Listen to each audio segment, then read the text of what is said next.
Ano balma do commandant Mété anyo de fo anti segen kuna foli dili la anti segen ka jamana denw ani mopti ka do ku kuna foni jiya fanta ani nani bela jeli bi kibaria fila bambolo kibaria folo oye jumen anga chef de file l'opposition no ye Soumaïla Cissé no IRD président o yanga kuna foni folo ye anga kuna foni filana oye jumen a fora ka fo ko polisu ye mabugo mopti ko atigi ko anin torala donc ko fe anda be kla kana do o kuma fenana ga malion aga donga fo ambi yoro min sisa nyu de fo ye anga président no ye Soumaïla Cissé chef de file de l'opposition aminana kana se bima bi fe kana se bi samedi ma biya kile tan shegi aminane kana se bima biya kile tan shegi donc aminane kana se bima fambi domina bi anga chef de file l'opposition no Soumaïla Cissé amma kibaria doala amma lahala ya doala Soumaïla bi chugo antado abi dumini mundo a contrôler lendo abi jimu me est-ce que a contrôler lendo abi dairo muna est-ce que a dairo a contrôler lendo nimbeya on jorna koy nimbeya on duskun wasu kun nimbeya to on ti seka dumini ka nimbeya to on ti seka jimi nimbeya to on ti seka daka sungogo ka fa anina parce que Soumaïla ye maye Soumaïla nyogon ma ba ka fo ko ambi jamana na jamana munye jamana sérieux ka fo Soumaïla Cissé nyogon ma babi minata chef de file de l'opposition fo sisa ambi yoromi en plein à 17 jours là tamabo Cissé mabo kibaria fosi amadwala ni chewo ko kibaria donne do anga chef de file de l'opposition na no Soumaïla Cissé atigi ngalum fintike ambora kalama ka fo anga chokoroba no ye jamana nyamaye Ibrahim Boubacar Keïta akwai comité de crise dosigi no ya anga premier ministre koroy no ye Pinochet kwayo obla a démarcher la Pinochet blale o démarcher la kana se bima amma noyala amma kunkamela ka fo ko Pinochet no ya anga premier ministre koroy kulu de tara ku Serge Soumaïla Cissé chef de file l'opposition o ka ko la ka fo ko la hala ya menala ko bien ko no borala malion amma yede ambi yoro mi fosi sa Soumaïla Cissé ama bla anta la halaya do abi bolo kan wallahi anta do nyo de fo Soumaïla uye maye c'est-à-dire que uni degu maka dembaya tiki ka minete kuntala jutala ama foyike ninko ya yen kamana gadde ninko man kamana ga billahi nyinga luntige wallahi Allah Soumaïla nyogon ambi kambi jamana sérieux la malien mbaw nyiniga die jamana jumen bieno ka fo ko au chef de file l'opposition ko minena kana se fo en fleur mi masisa tamabo sismabo doga jamana do fo yede doga jamana do fo yede no au kera Afrique ou bien na kera Europe ou bien na kera continent américain ou bien na kera Asie doga jamana fo yede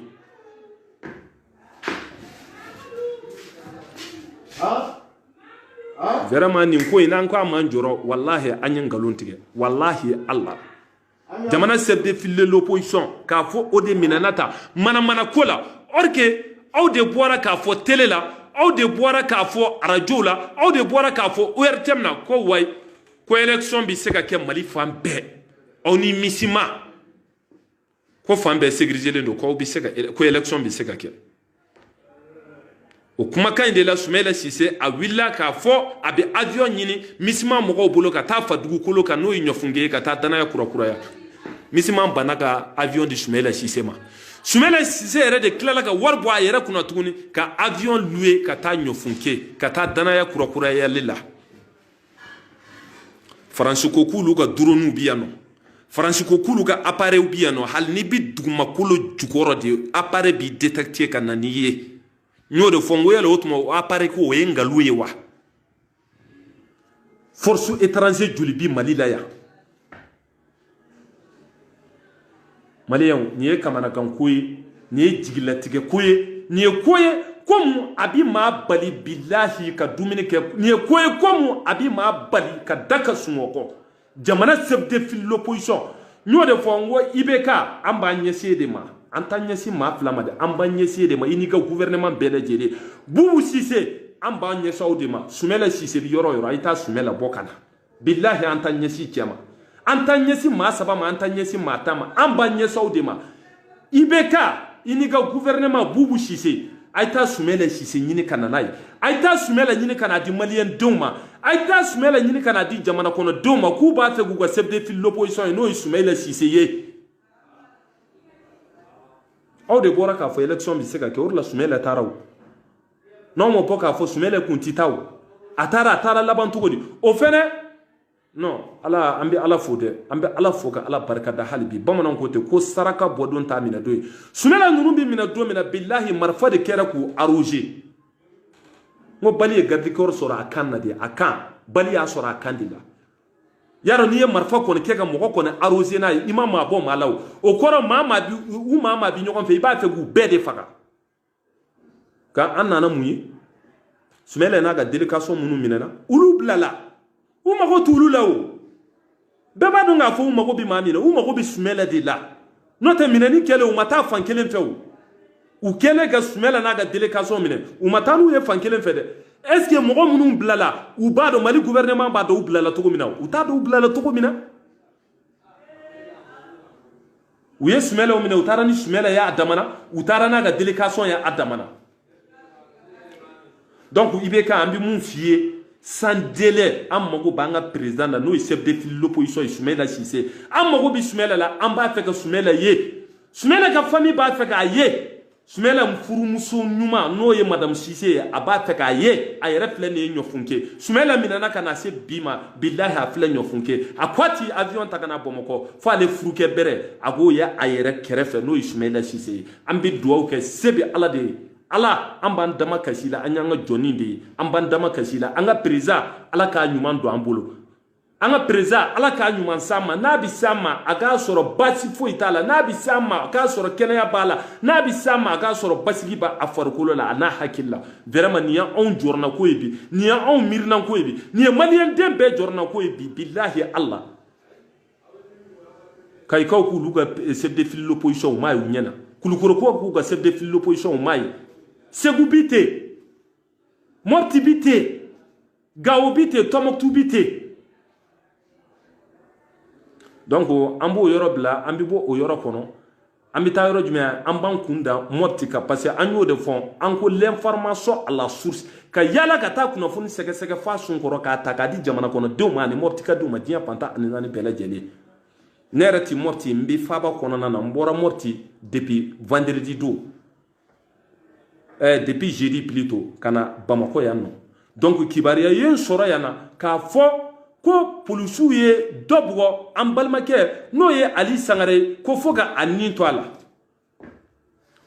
Ali Sangare ne yɛrɛ commandant Mete n b'a dɔn n kɔrɔ don carré mun bi ne n'a ni ɲɔgɔn cɛ a tɛ tɛmɛ carré 3 kan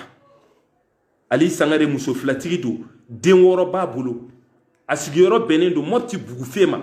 nka a fɔra Ali bugɔra ko fo k'a faga k'a bugɔra an ka lakana tigilamɔgɔw fɛ n'o ye polisiw ye ko ka sababuya kɛ couvre-feu ye bon an tɛ se ka an da don kuma nin na ka a walawala fo n yɛrɛ ka se Mopti Ali kɔni an ye mun sɔrɔ kunnafonidi la mun fɔra an ye ko Ali a bugɔra polisiw fɛ ne yɛrɛ ye n ka mɔgɔ wuli tuguni n'o ye n ka denmisɛnnin ye wele le jeune Yaya Touré ne yɛrɛ y'o wuli o yɛrɛ wulila ka se fo commissariat la ka taa commissaire ɲininka ko an y'a mɛn k'a fɔ an balimakɛ Ali Sangare k'a fatura ko e ka mɔgɔw de sera a ma ko k'a sababuya kɛ ni ko couvre-feu ye ko polisiw de y'a bugɔ ko fo ka a nin to a la action yɛrɛ kɛra mercredi don su de k'a dugu jɛ jeudi la donc ko commissaire y'a ka élément wele ka tila k'a ka directeur national wele k'u lasigi k'u ni Yaya Touré lasigi ko olu kɔni bolo ma s'a ma olu ma a bugɔ bon nin ko kɔni tiɲɛ na ngalon ala de b'a dɔn a n'a kɛra maa minnu ɲɛna nka ne tɛ se ka fɛnba fɔ kuma in na ne tɛ se k'a fɔ polisiw y'a bugɔ k'a faga ne tɛ se k'a fɔ polisiw m'a bugɔ k'a faga nka komi ne yɛrɛ taatɔ la don Mopti ni sera Mopti ye komi Ali Sangare a yɛrɛ furumuso bɛ Mopti ye nɔ a yɛrɛ balimaw bɛ Mopti ye a lamanaw bɛ Mopti ye donc ne yɛrɛ bɛ s'u ma Mopti ye nɔ k'u ɲininka kuma kunkun a n'a ɲɛɲɛ bɛɛ ta k'a bɔ k'a yira maliyɛndenw na ani Moptikadenw na diɲɛ fantan ani naani bɛɛ lajɛlen parce que an t'a fɛ ka kuma fu fɔ an t'a fɛ ka ngalon tigɛ video ni ne yɛrɛ y'a ye bɔlɔlɔ sanfɛ ali mba don kosobe nsigi nyondo parce que ni sigi mena obi ke nyogon balema ya obi ke nyogon sinji ya obi ke nyogon limana donc ne kone action in kera ga neto bomoko ga ne ti se ka femba foala ne re mo blaka iresarsu ke ga ata bali ne re tato ko sigin tola do ka ta mopti na ala mabasi foike ni ne re sera mopti mbise ali frumsuma mbise abalema mo mbise akoroma ku nyini ka parce ne afo ambi barake ni prevude antibote kana ka fo video kadanye kambi boka na video ke ou bien antibote ka fo ko mo de jugu ya banko na kambi na sigi no ka mo buruja non ambi barake ni taluya de ambi barake ni prevu de en côté de l'information à la source ka yala kata kuna fonta fa sun ko rakadi jamana kono de ma ni mutka de ma dia fanta nani bela jele donc ali koni fatura donc police bi motier commissaire bi ali yere balma bi motier amuso bi muso flade bi ali sangare bolo den woro ali ayo de soro den woro de babula yere fatura ka den woro de to ani muso fla akor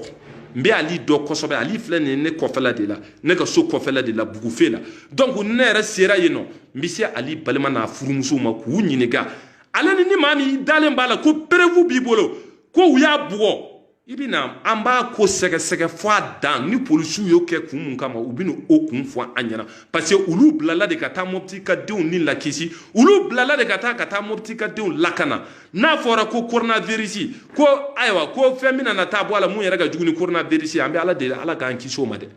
ga neti sega jalaki ta ka be polisu ka soromam tega da kiseka neti sega fo polisu ya bugo asara nti sega fo polisu ma bugo asara donc ni sera mentiglan danya atigi yere donc ne sera morti mbise commissaire ma anaka chedon mbikla ga se ali nunu yere ga famille mo ma ka kla ku unyinega donc amba tiana galum be bo ka di jamana kono deuma donc ambi duwa ke ambalma ke ali sangare alaka hinala alaka dairosma alaka kaburu noro ayan kon kitimuna alaka nogoya anabi tajemuna alaka nogoya ataraka mununto alaku to ataraka mununto alaku to alaka kosuma alaka nyesuma donc malien ni kibaria flade kumban fe ka afo nyana no ya nga président chef de file de l'opposition Soumaïla Cissé alena ambalma ke ali sangare mun fatura mopti donc président Ibrahim Boubacar Keïta IBK mande massa tanga chef de file de l'opposition ni kana dama no Soumaïla Cissé Boubou Cissé tanga chef de file de l'opposition ni kana dama amago banga chef de file de l'opposition na Soumaïla Cissé Soumaïla minana kunjumena kuntala jutala dembaya tigi kata minente est-ce que Soumaïla bi ma minu bulo ma jonu de do o mogo ma sega do hali sisa eti tiye bi nin ko inawa tiye de bi nin ko inawa tiye ta la billahi nin ko janfan bala complice bala un chef de file de l'opposition deuxième personnalité de Mali Soumaïla Cissé o nyogon bi sega minete tanno ala ni kira kama nin ko ni ye jigila tike ko de billahi ni ye kuma sulu ko de nin kuma hali nin kuma ka me billahi ni ye kuma sulu ko de ka fo ko Mali chef de file l'opposition Soumaïla Cissé ko de minana billahi amalo bi ne la hali jamana wera kan ni me nin kuma bi se ka lakal togo di le deuxième personnalité au Mali Soumaïla Cissé a willa ka ta yera ga village nantali no ya fa dugu kole nyofunke ka bo nyofunke ka ta sare fara après sare fara abita dugu muna oni sare fara ni nyogoncha u yamine o yoro la sur place ala de Soumaïla nimbo u ya marfa ke ga mobili arrosé nay mo balta la do fo gardi gor ke kandila ya ala de Soumaïla nimbo o yoro la Soumaïla bi ma jugu munun bol Soumaïla bi dumini na sugu jumendu Soumaïla bi dumini na sugu jumendu Soumaïla bi jina sugu jumemi Soumaïla bi dada togo jumena hein ni jigila tige ko ede ni kuma suli ko ede anga sora su fene sora simugan duru bamba katulu bone unina sora simugan duru 25 personnes katulu bone unina bamba ina alambi jamana na sugu jumena malion hein malien yere la fielen te fansif morti sentir konona hali bi basigi mana pi dogo ti maga hali sisa yoro jinde bi sina ngu kele dogo wode ke ORTM na iba fo kuma ayi comme il faut iti malila journaliste escoro sanendu fe faso jamfa law munu ye faso jamfa ga baso jamfa nyode fo amambolo bo yoro la ko kilema ta joro mi billahi nyode fo anye horonde ngalo malu ya bana suma wallahi allah Morti santiri konna bitogodi yaro bako fela kumatew san juli kalantike préfet sous-préfet commandant bebi yeramati pe dogon bitogodi serabi boli jamana fando fe sariati boli jamana fando fe ni e segu blaka babana segu babolo yampan be minenendu o jamana bemi anga general u billahi aw yere kan aw yere fletin sa aw yere aw kan aw yere fletin Idrissi Déby ye mun ke amadugo adugura jona fo terrain ka Idriss Déby ikno wallahi Allah isigle billahi Allah fi farkansi bitama ganga general u bi munaya salon kono V8 kono dunina climatiseur jukoro soldat bi tadi fagali ma su anikle soldat bi tadi fagali ma su anikle general u fla bomoko V8 donaya bi V8 ba donde kono nana ale ni climatiseur bi bureau kono ku bari ku yere chenye tenina ga terrain kana bi uti sekata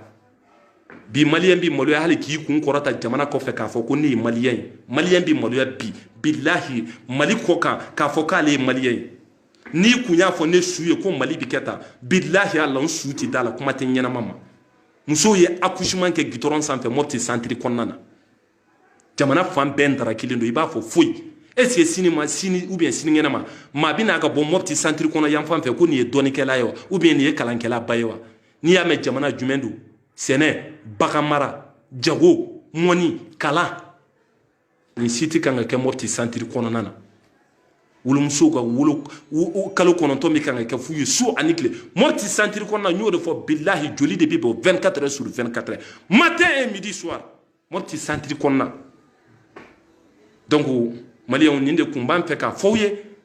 antina na video njanya anga chef de l'opposition Soumaïla Cissé amago bala amba fe kaye billahi an desera ka sungo an desera ka da an dusku bi kamina watibe Soumaïla nyogon mugo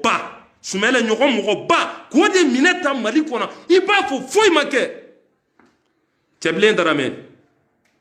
yene fade yene fa flande nti dokoya idokoyal dati mbolo nti buruja gas teble Soumaïla bi bolo la de teblen darame Soumaïla bi bolo la de jamana ministre des affaires étrangères teblen darame ini Soumaïla dondo keka teme nyogon fe ini Soumaïla kunu keka teme nyogon fe ga teblen ni ko indamina na kana se bima teblen ami mankamede teblen ami ga effort yede teblen darame ne fan kambi de ma ini Soumaïla jera dondo la ini Soumaïla dondo mando ke teblen imiri ka fo ini Soumaïla jera kunu billahi Allah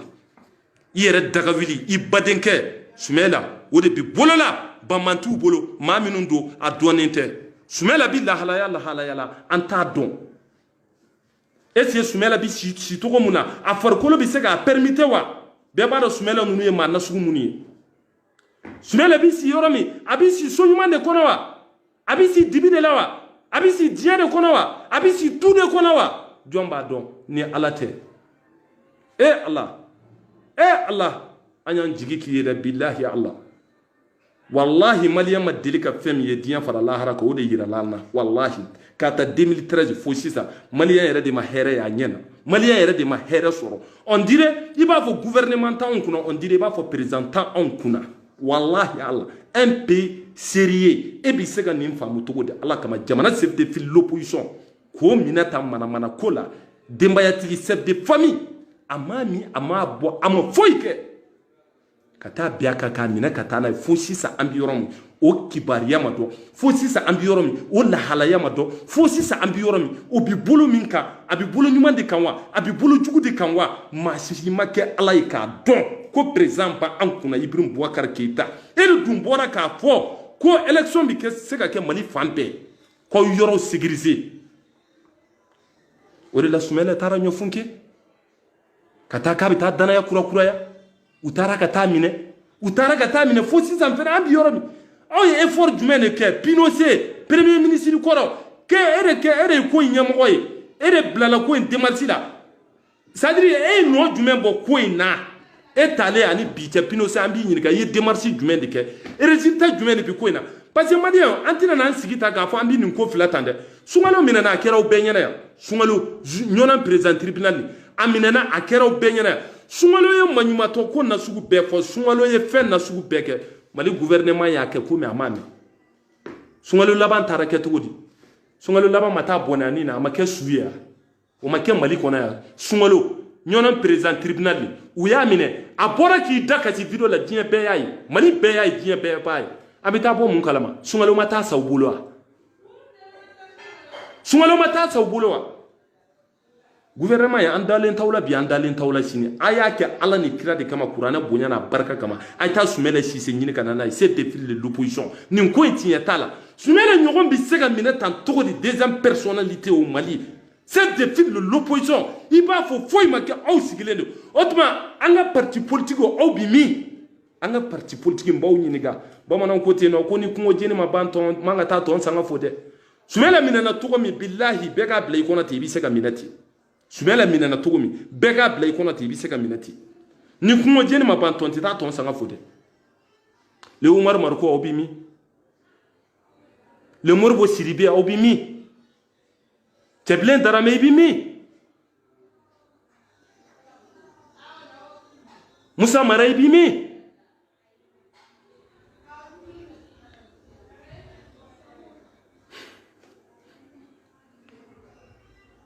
non Sumɛlɛ ka minɛni non n dusukun yɛrɛ de tɛ se k'a perpétuer wallahi n dusukun tɛ se quoi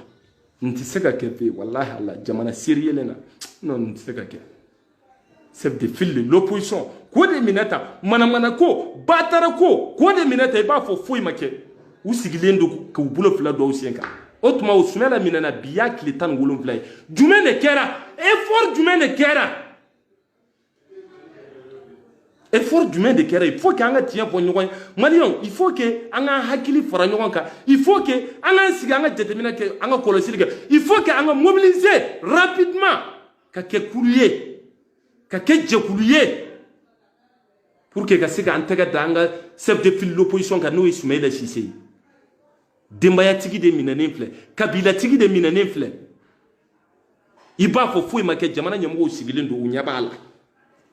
k'u ye cellule de crise dɔ bila sen kan cellule de crise bilalen sen kan ni sisan cɛ nɔ jumɛn de bɔra a la u ye baara jumɛn de kɛ u ye effort jumɛn de kɛ 8 personnes minnu bilala n k'u bilala est ce que Mali gouvernement b'a dɔn u bilala cogo min u t'a dɔn